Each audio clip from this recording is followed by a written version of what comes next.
Okay. Mm-hmm. Let's sit here for just a minute and talk and see what we got. See if the sound sounds correct. It's looking pretty good, honestly. I just like it like that. I just like it when it just shows up. Like it. Like it shows up when it's supposed Me to. too. This looks just like it should. I think I'm going to talk like this for my whole entire episode. I feel like people might not even notice. I don't think nobody's going to know, except this ain't the Patreon episode. So somebody's going to be like, well, this isn't the podcast No, for me. And they're going to go leave us a bad review. Hillbillies talking. They do. And we'll be like, joke's on you. Jokes I on you. know how to We're speak. professional podcasters. We are as surprised by this as you are. Hello.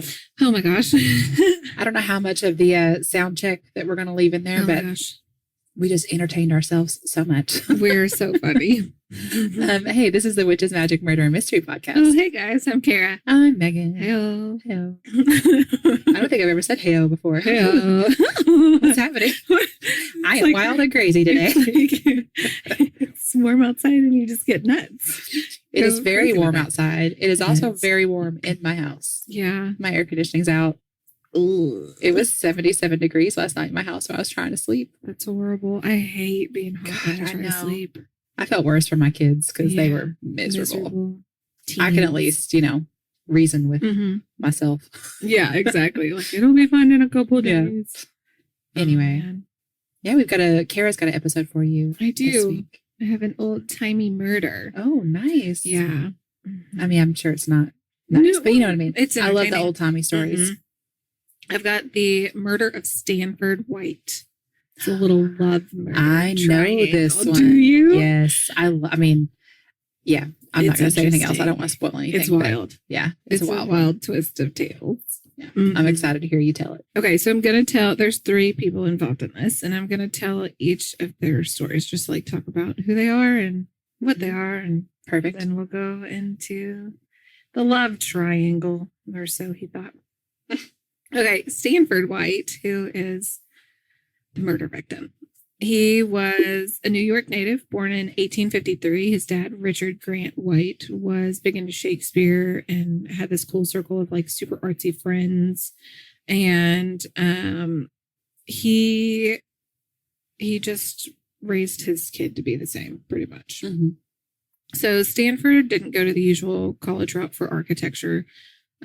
He just kind of picked up everything. He started out as an apprentice, and when he was 18, and he was an apprentice under like the icon of architecture at the time. He worked for 6 years and took off for a year and then a year and a half to go around Europe in 1878. And he was just like, I want to soak up all of these architectural trends. Like, I just want to see what there is out there and bring those styles and ideas back with me. Be inspired by all of it. And he comes back in 1879 and he teams up with Charles McKim and William Mead, and they start their own firm, McKim, Mead and White. They had this pact to credit all their work to the firm, not just one person. Oh, yeah. So they worked their butts off together. They're a team. Yeah. Stanford tied the knot with Bessie Springs Smith in 1884. And she's from this well-to-do family in Long Island. Her ancestors were so early in the area that they got a town named after them, Smithtown. They had this gorgeous estate. They called it Box Hill, and it was just like, I don't know, it told a story of all of his architectural like masterpieces. It just was this beautiful on the farm design. Yeah. And so then they have a son, Lawrence, in 1887. So they're just like this crazy power couple. Yeah. Like us. Yeah, I know. Wow. Don't you know? So in 1889, Stanford has he creates the arch at Washington Square. His great-grandson, Samuel White, who is an architect as well, says that the piece Stanford should be most remembered for is this one. Okay. He was just like, it's just magnificent. It's a masterpiece if you know things about architecture. Right. Yeah. Yeah. You should really know about it. Tell me about it, Kara. What do you? I don't really know. He goes on to design like a crazy amount of things and all of these wild things in New York, and just like continues on with his stuff in Chicago and like all of these. He's like a celebrity architect, basically. Yeah, pretty much. He just does all these beautiful buildings. So then Harry Thal is another individual in this story. He was born February 12th, 1871 in Pittsburgh to the coal and railroad William Thal Sr. and his second wife, Mary Sibbett Copley Thal. He's one of 11 children from his dad's 2 marriages. They say that from a young age, he was notorious for his temper and troubling behavior towards the household workers. Oh. Yeah. Like angry, troubling? Yeah. They say he was just acted out a lot. So he's kind of a spoiled brat? Yeah. But did you say he was the youngest of 11? Or did you just say one of 11? He was one of 11. I'm just thinking how I don't being, know even no matter where you fall, that's a lot. Just like dealing with having 10 brothers and sisters. Not that I'm excusing having a crazy temper, but it is also like, whoa. Yeah. So he had insomnia. He threw multiple tantrums. And even in adulthood, he didn't drop the habit of baby talk. It was his idea of fun. Oh, no. Yeah. He also liked to throw things at the workers and stuff. He's a literal man baby. Yeah. He thinks baby talk is fun. It's cute. That's real cute. I don't even baby talk to my baby. I mean, I think if you baby talk to Olive, she would just like stare slap at me you like I was an idiot. Like, what are you doing? Yeah, don't insult my intelligence. Just don't. She's funny. Okay, so he bounced around from private school to private school in Pittsburgh, and he had this reputation of a troublemaker and an underachiever. So I just can't get over the baby talk. Picturing this grown man, this grown, like wealthy, powerful man who's like baby talk. It's just so ridiculous to me. Okay, sorry. Okay, even though he really did not do well in school, his dad's status got him into the University of Pittsburgh and then later Harvard, where he studied more poker than law, flaunted his wealth, and caused enough trouble. He chased a cab driver with an unloaded shotgun. And he got kicked out for immoral practices. He sounds like a douchebag. Yeah, exactly. Every school has at least one of these kids who are running around. Oh, yeah. I know exactly the name of the one I went to college with. Yeah, running around with mommy and daddy's money who think that they can get away with literally anything. And they do. They do somehow.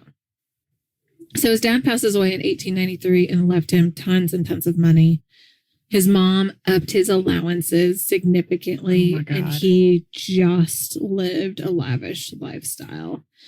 But also would go into like violent incidences and scandalous lifestyles that were just like parties with showgirls and spending in Europe. And mom's team of lawyers were just like constantly like on edge trying to protect the family name from all of his like scandalous behavior. Yeah. Like the time he paid to silence a bellboy he assaulted in London. He's a character. What if he speaks baby talk while he assaults you? Oh my gosh. Do you want me to punch you in the face? I'm going to put you in the face. Look at your little cheeks. I'm going to hit him. I'm a crazy person. Okay. So obviously he's just living, high society, doing whatever he wants to do. And he's living that playboy life. So he splits his time between Pennsylvania and New York City, where he's just like, I want to be a part of the social elite. I'm going to be a part of this club. So he just starts like running with that crowd, and he believes that he got rejected from a couple of the clubs because of his behavior. Yeah. Because he's awful. Yeah. He believes that these rejections are influenced by Stanford White, the gentleman I was talking about before him. Obviously, he was a prominent figure, social figure, and he's just like, he's blocking my entry into these elite circles. He's clearly jealous. Right. He's jealous of my money. He doesn't have anything on his own. He can't do anything. He's not like a world-renowned architect. Right. Exactly. So he some people say that he admired and resented White's social status. So it's like Hamilton and Burr. Yes, exactly. Exactly. Yeah. And he also ended up dealing with like drug addiction and lots of wild things, cocaine use, and who knows what else. Okay, so in walks Florence Nesbitt into our story. Florence Evelyn Nesbitt. Hey, girl. Hey. Evelyn's a good name. That's Sophie's middle name. Oh, I know. I love that. I haven't thought of that name in a long time. Yeah, it's a good one. I like it. It's a family name on my side. Okay, anyways, she's born on Christmas Day, either 1884 or 1885. I found a couple articles that said both. In Pennsylvania near Pittsburgh. So her records were destroyed in a fire, so nobody really knows. Over the years, she revealed that her mother would occasionally adjust her age to skirt child labor laws. Oh. She's the daughter of Winfield Scott Nesbitt, an attorney, and Evelyn Florence McKenzie, a homemaker. She has Scottish-Irish roots and shares a strong bond with her dad, who supported her curiosity and self-confidence and just like all the things that she wanted to do. Dad was like, I'm 100% behind you. Like, I am here for it. Love that. Yeah. He loved that she loved to read. He gave her a small library. It had fairy tales, fantasies, adventure stories, all that were super popular at the time. Like, what a sweet dad. Yeah. He also encouraged her musical talents and her dance interests. So he was like, yeah, I'll get you lessons. Like, what? Yeah, he's like, you can be smart. It's okay. Yeah, you're a girl. We'll let you be smart. I'm going to let you do what your and heart desires. And impressive. Right, exactly. I love it. Sweet little dad. Okay, so they relocate to Pittsburgh around 1893. When she was about 10, her dad passes away unexpectedly when he was 40. So the family just really struggled. They lost their home. I know. They lost their home belongings to debt repayment and struggled to find income. So her mother attempted to work as a dressmaker, but wasn't super successful in it. And then friends and relatives had to help like pay for things. And then like they kept them in like boarding houses, her and her younger brother. So eventually her mom manages to open her own boarding house because she's renting a house and she struggles to run it effectively. So she would send sweet little Evelyn, like sweet little Florence to go pick up the rent and stuff from the tenants. In 1898, they moved to Philadelphia on a friend's advice. The mom's hoping to work as a seamstress. But then she finds a job as a sales clerk at a department store, and Florence and her brother are working there. And they were working for super long hours, and it was just like a lot of child labor. So then Florence is spotted by an artist who asks her to pose for a portrait.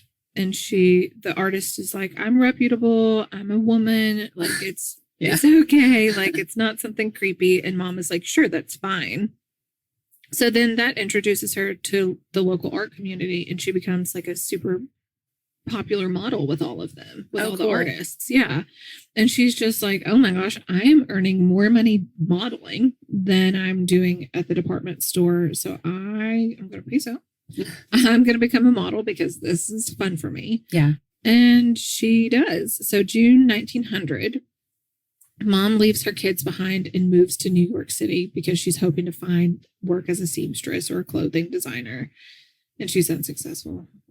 She leaves the kids and she's just like, peace out.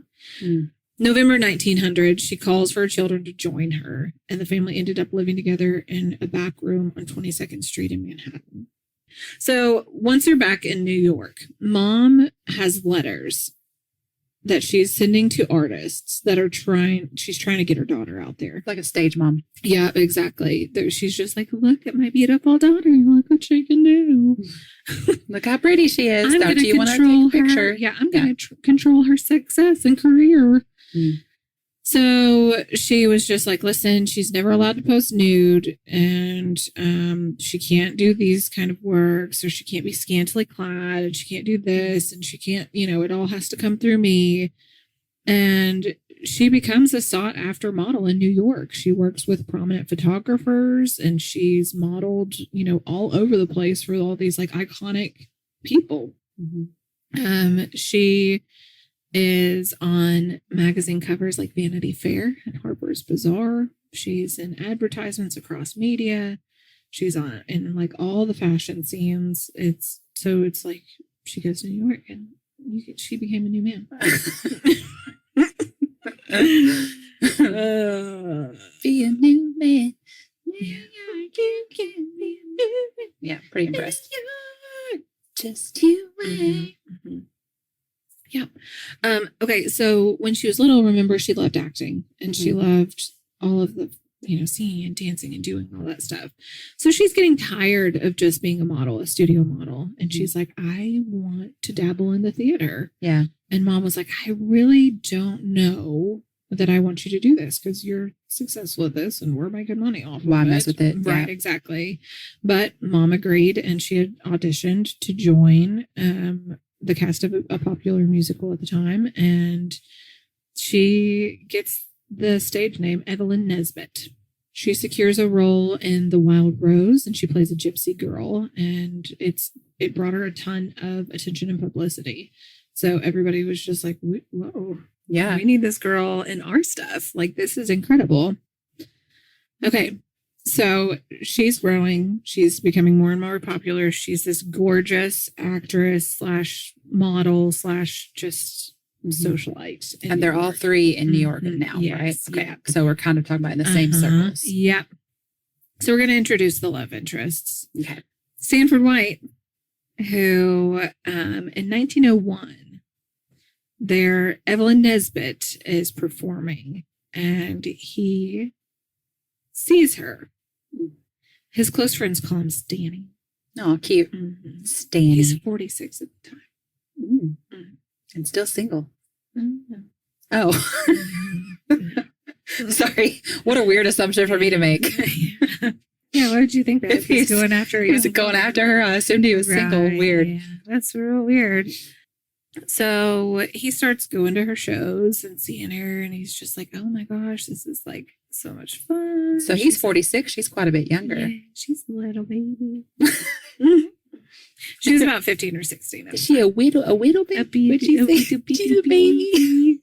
How much baby talk can we do? I know, exactly. She's 15 or 16. She's that young? I didn't even realize she was that young. Yeah. I thought we were talking more like early 20s. No, so this 46-year-old man is sitting here watching her in shows. Yeah. And at first she was just like, I mean, he lives this crazy, vibrant, like social life. And it's kind of cool. I mean, but it also had to be like his presence in older age was a little like daunting. Yeah.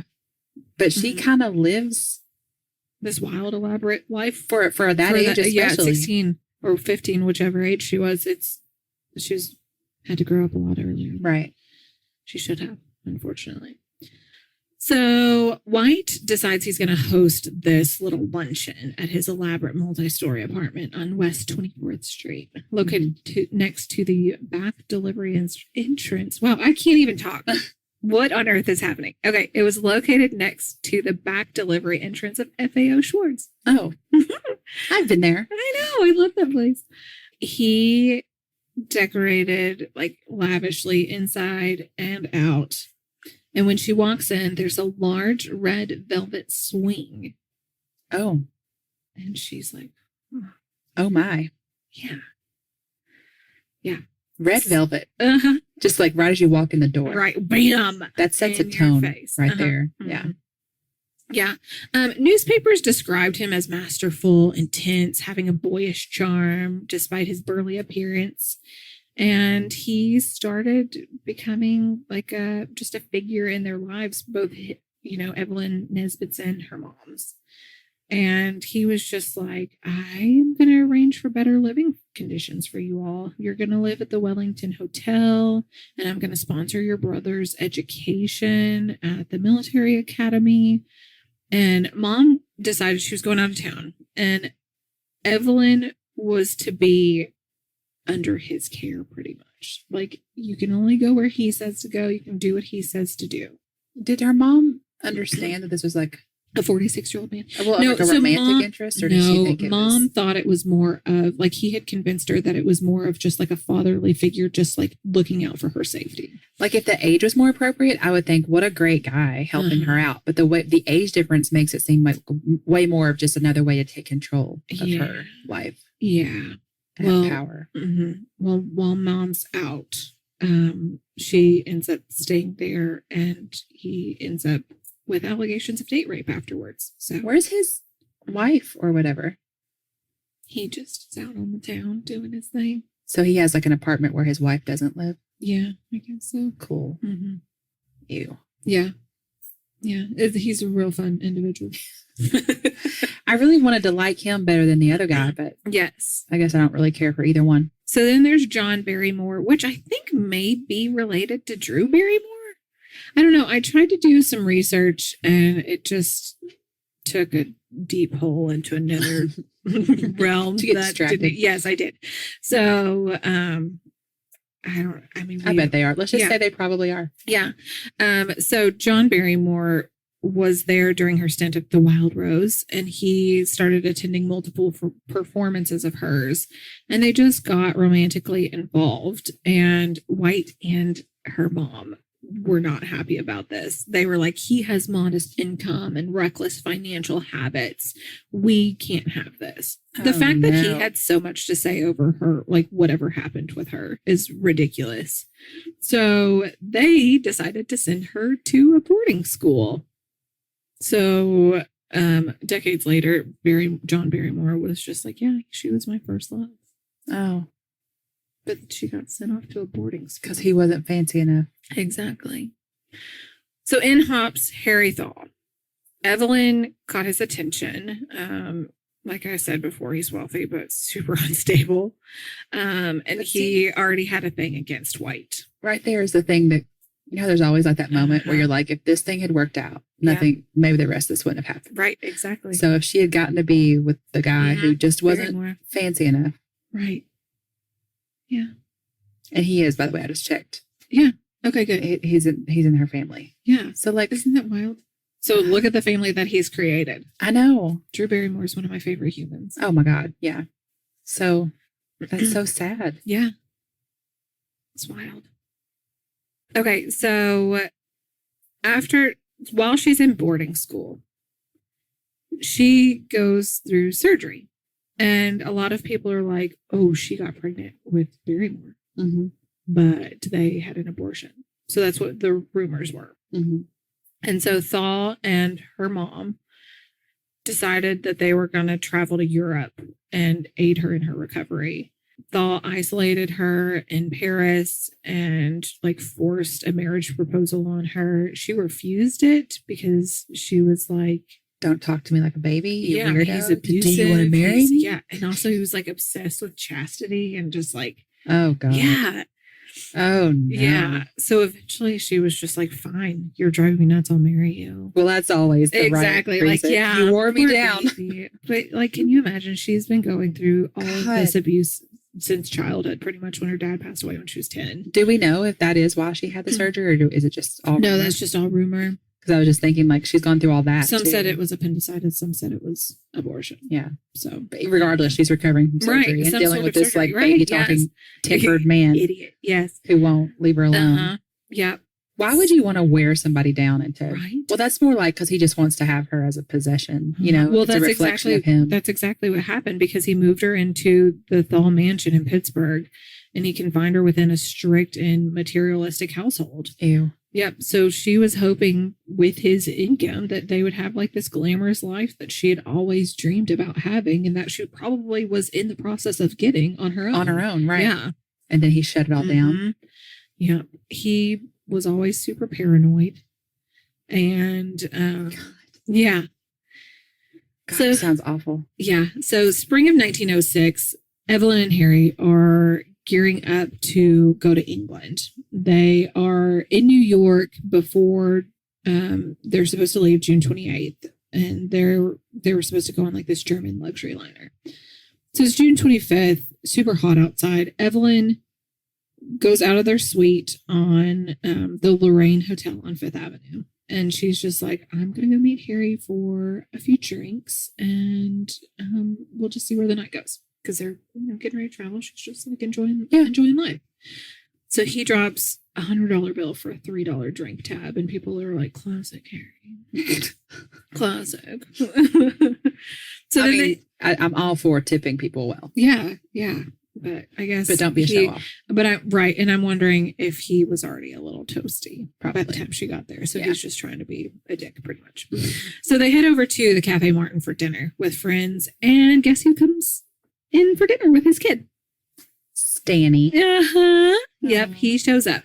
And she said she, quote, went cold with fear. Yeah. She was worried about Harry seeing him, and Harry was just like, something's up, like reading her expressions and stuff. So she writes him a little note, like scribbles on the note, the bee was here, but he's left. The bee? Yeah, I don't know. And the people around him said he seemed to keep his cool until they left the restaurant, and he slammed his straw hat onto his head and cracked the brim of it because he slammed it so hard. What a giant child. I bet he looked real cool doing that too. I bet he was murmuring. So was he angry talk. At Stanford? Okay, good. Not at her for Stanford being there. No, well, probably both, but more him. Okay, so then they go to Madison Square Garden because he got tickets for a musical on a rooftop theater. So during the show, Harry finds out that Stanford is there too. Witnesses later said that he was pacing like a caged tiger before the show wrapped. And they're just like, Stanford settled into his usual spot and things start to spiral at this point. Evelyn tries to head out with Harry, but she stops and chats with a friend and Harry wanders off.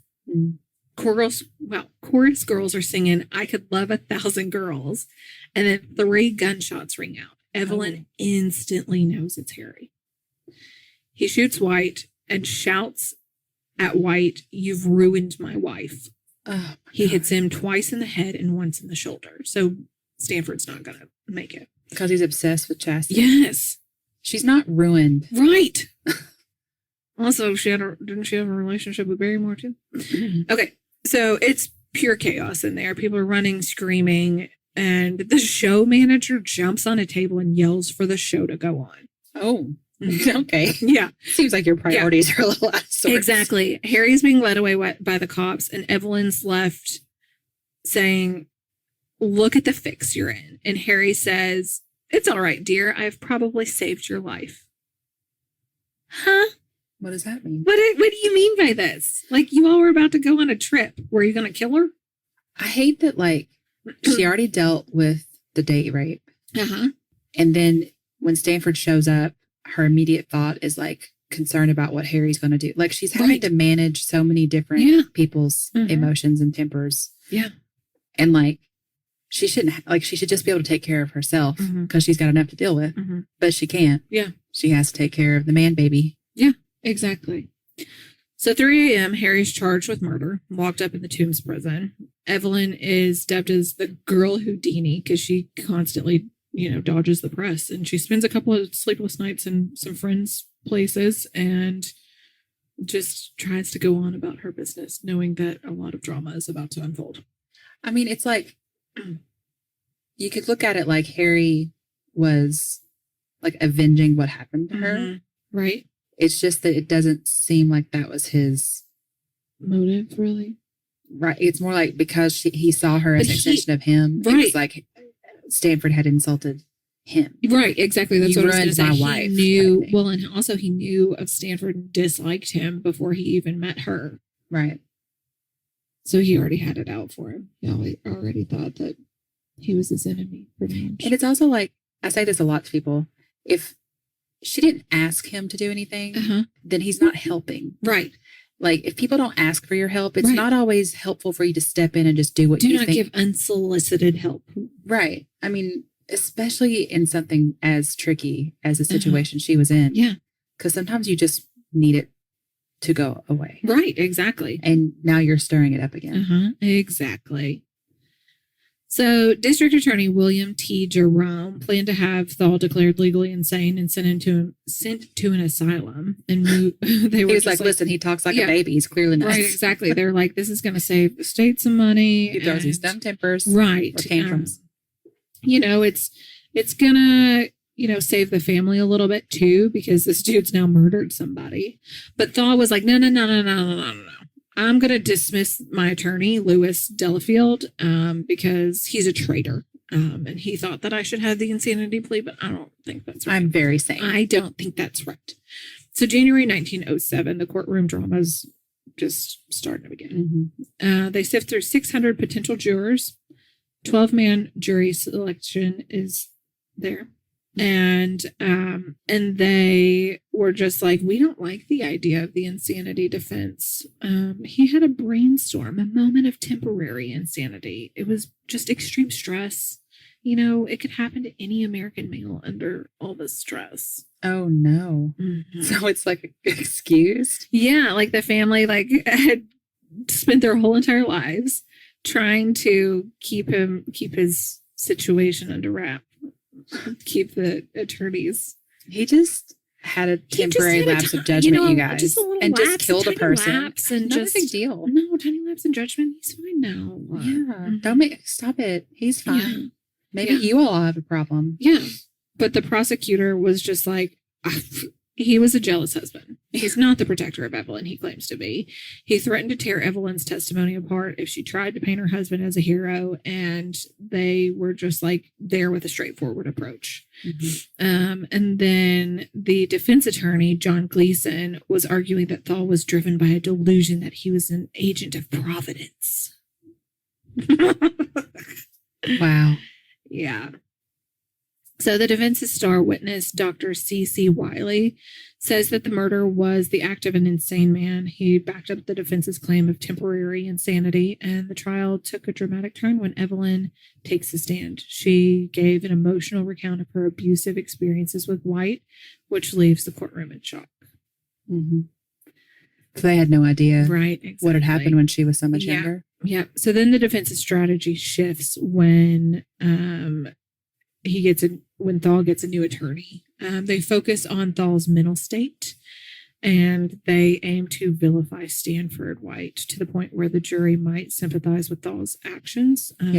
And Evelyn, she was a little reluctant at first. She reveals her, secrets and all the things she's been hiding about White's character and everything that had happened to her in the past.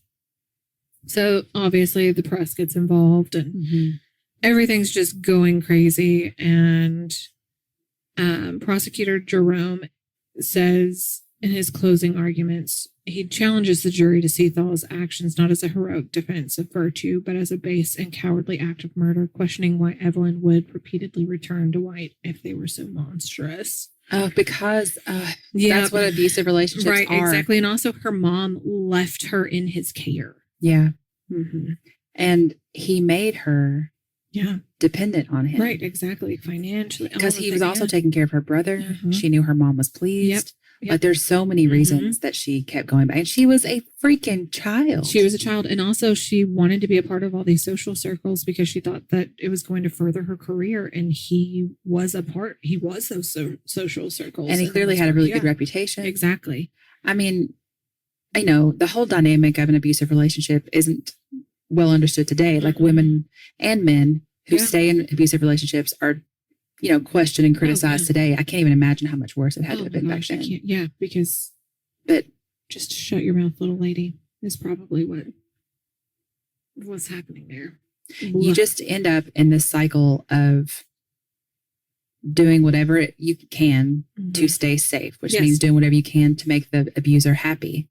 So, and then you get rewarded with kindness. And you think, and then you start craving that because that's,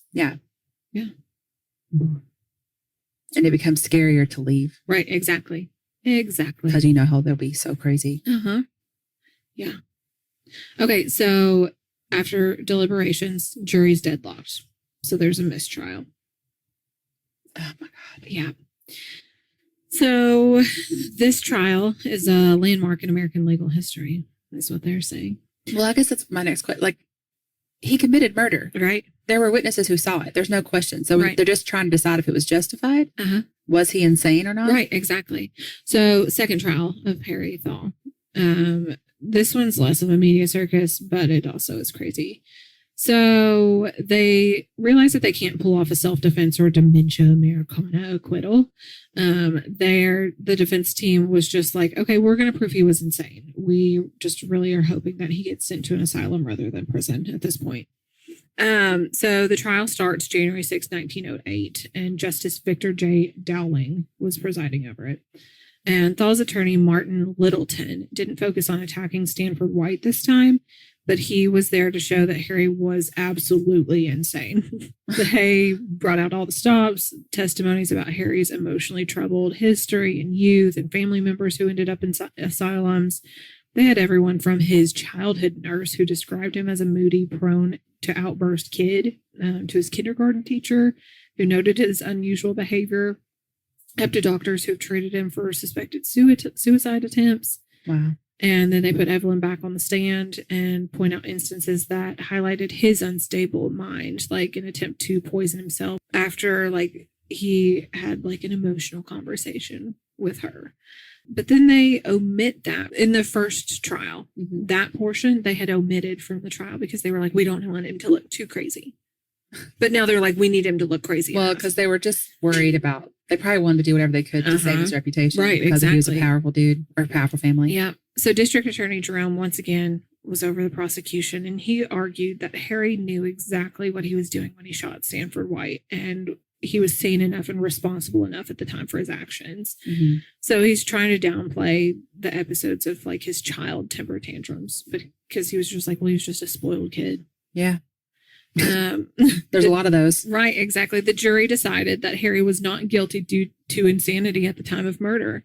So Justice Dowling, the judge, he's just I'm not going to let him walk free, though. He's too dangerous to be in public, and I'm going to have him committed to the state hospital for the criminally insane. So it's 1915, and Harry's in court again, and he's trying to prove that he's sane enough now to move. After demonstrating a lifetime of instability. Psychotic. Mm-hmm. Yeah. But now now okay. he's better. He's better now. He spent a little bit of time. Mm-hmm. Yeah, he spent a little bit of time in there, and he's just fine now. It cured him. God. So Evelyn's like, peace out. I'm not having anything to do with this. I'm going to stay on the Canadian border so they can't drag me back into it. Oh, I'm so proud of her. So he managed to convince the jury of his sanity, and he walked free 2 days later. Wow. But wait.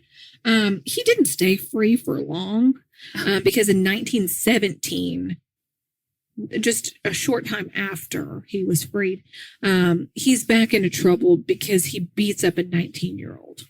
He's so sane, though, Karen. So then they send him back to the asylum. He's the most sane, very stable. Then he stays there until 1924, and he lives there. Harry lived out his days until his death in 1947. Wow. Yeah. Evelyn moved on from him pretty quickly. She married her dance partner, Jack Clifford, but that didn't last either. And then she never remarried after that. She moved into sculpting. She got there was a movie where they portrayed her, and she just lived quietly until her death in 1967 in Los Angeles. So she was really talented. Love murder triangle. It's awful that she ended up with these, but it's real life. She had such a good dad who was so supportive, and then she ends up with these two men. Idiots. But then John Barrymore loved her, even though he was wild and fancy and free. But nobody liked him. Well, look at it now. Yeah. Oh, gosh. I know. That's a tragic story. Isn't it? Yeah. Yeah. I don't think he was insane. I mean, I think that he had some mental health issues for sure. He didn't have any coping skills. Right. And no one ever told him no. He always got what he wanted. Well, yeah. And his drug use probably did something to him as well. But just the fact that he was just so already against him, thinking that he wasn't allowing him into these social clubs and stuff. So then he meets this woman and convinces her to marry him instead of, the other guys. And then to find out that Stanford had sex with her. Yeah. Yeah. It had to have been the ultimate. Slap in the face. Yeah. Well, thanks for telling that story. You're welcome. I knew bits and pieces of it, but I'd forgotten a lot of it. It is. Well, just all those in that time period. I know. It's a wild one. Mm-hmm. The New York socialite scene back then. Oh. I mean, it's always a thing, but it's just real wild back then. Yeah. Okay. Thank you all so much for listening. Yeah. We love you so much. Goodbye. Goodbye.